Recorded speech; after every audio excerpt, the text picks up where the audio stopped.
আমেরিকার নৌবাহিনী বিষয়ক মন্ত্রী জন ফেলানকে তার পদ থেকে সরিয়ে দেওয়া হয়েছে। পেন্টাগনের মুখপাত্র শন পার্নেল সামাজিক যোগাযোগ মাধ্যম এক্সে দেয়া এক পোস্টে এ তথ্য নিশ্চিত করেছেন। তিনি জানান, এই অব্যাহতি অবিলম্বে কার্যকর হবে। বার্তা সংস্থা সিএনএন জানিয়েছে, জাহাজ নির্মাণ খাতের সংস্কারের ধীরগতির কারণে প্রেসিডেন্ট ডোনাল্ড ট্রাম্প ও প্রতিরক্ষামন্ত্রী পিট হেগসেথ জন ফেলানের ওপর অসন্তুষ্ট ছিলেন।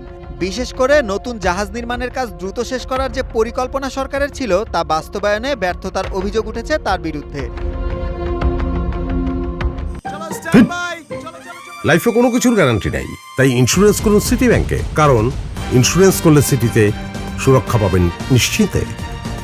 তবে রয়টার্সের প্রতিবেদনে এই বিদায়ের পেছনে আরও কিছু কারণ উঠে এসেছে। পেন্টাগনের উচ্চপদস্থ কর্মকর্তাদের সাথে ফেলানের দীর্ঘদিনের মতবিরোধ ছিল।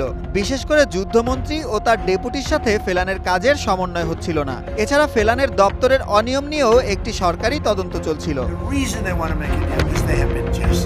2024 সালের শেষ ভাগে জন ফেলানকে এই পদের জন্য বেছে নেন ডোনাল্ড ট্রাম্প। তিনি মূলত একজন প্রতিষ্ঠিত ব্যবসায়ী এবং সফল বিনিয়োগকারী। প্রেসিডেন্ট ট্রাম্পের নির্বাচনী তহবিলের অন্যতম বড়দাতা হিসেবেই তিনি পরিচিত।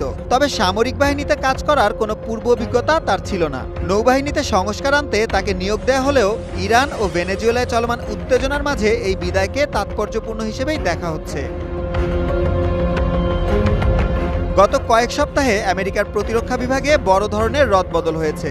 এরই মধ্যে যুদ্ধমন্ত্রী পিট হেগসেথ সেনাবাহিনীর শীর্ষ জেনারেল র্যান্ডি জর্জ সহ বেশ কয়েকজন ঊর্ধ্বতন কর্মকর্তাকে বরখাস্ত করেন। এছাড়া অ্যাটর্নি জেনারেল প্যাম বন্ডি এবং অভ্যন্তরীণ নিরাপত্তা বিষয়ক মন্ত্রী ক্রিস্টি নোমকেও সম্প্রতি তাদের পদ থেকে সরিয়ে দেওয়া হয়। এবার নৌমন্ত্রীর বিদায়কে সেই ধারাবাহিক পরিবর্তনেরই অংশ হিসেবে দেখা হচ্ছে।